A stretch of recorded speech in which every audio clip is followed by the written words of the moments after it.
So I went to my first bris recently. If you don't know what a bris is, it's an event 8 days after the birth of a Jewish boy where he gets circumcised. It's tradition. I'm close with the family, so I had the honor of holding the wine-soaked gauze in the baby's mouth during the procedure.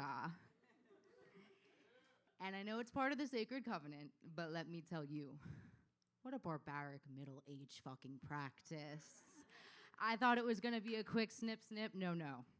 For what seemed like a solid 10 minutes, the moil, the person performing the circumcision, was effectively using a sewing kit on this baby's dick. Yeah, tailor and alterations are happening as he's screaming out, and I couldn't look away. Now, I may be sick, but how sick do you have to be the moil? Your whole gig is to cut off babies' foreskin while they're being held down so they don't get hurt.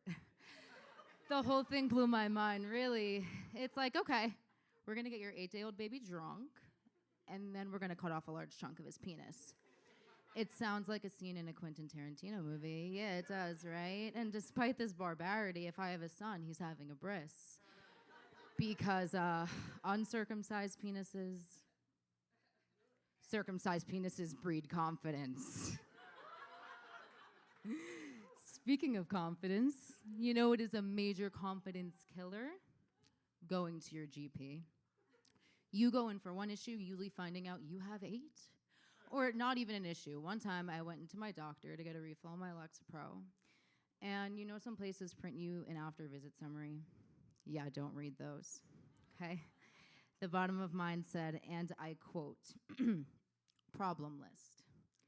1, adjustment disorder with mixed anxiety and depressed mood with a little diagnostic code next to it for billing purposes. 2, obesity, diagnostic code. Kind of sounds like you guys are making money off the problems you assigned me. I came in for a refill on my Lexapro because I'm depressed. I didn't know I had an adjustment disorder, and I definitely did not come in for obesity. Actually, up until I read that, I didn't even know I was obese. What classifies you as obese now? Like a BMI above 28? Sorry, I'm a short Jew with disproportionately sized tits. I know you're jealous of me, but just save the ink. Also, that didn't help the depressed mood. It's crazy, though, because it's stuff like a BMI that can qualify you for something like Ozempic, which I can go on and on. You know, so many people are using Ozempic that they don't even have Ozempic for the actual people that need Ozempic. People with diabetes, they're like, sorry, the Golden Globes was last week. Demi Moore wanted to double up. Art Basil's this Saturday.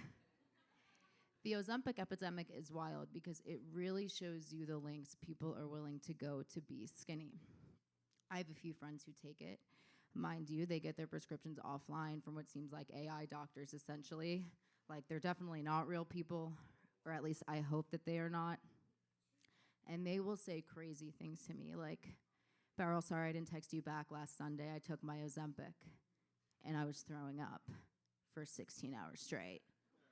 I've literally had 2 friends that had to go to the hospital and get fluids because of how much they emitted from their bodies after injecting themselves with Ozempic. It's true.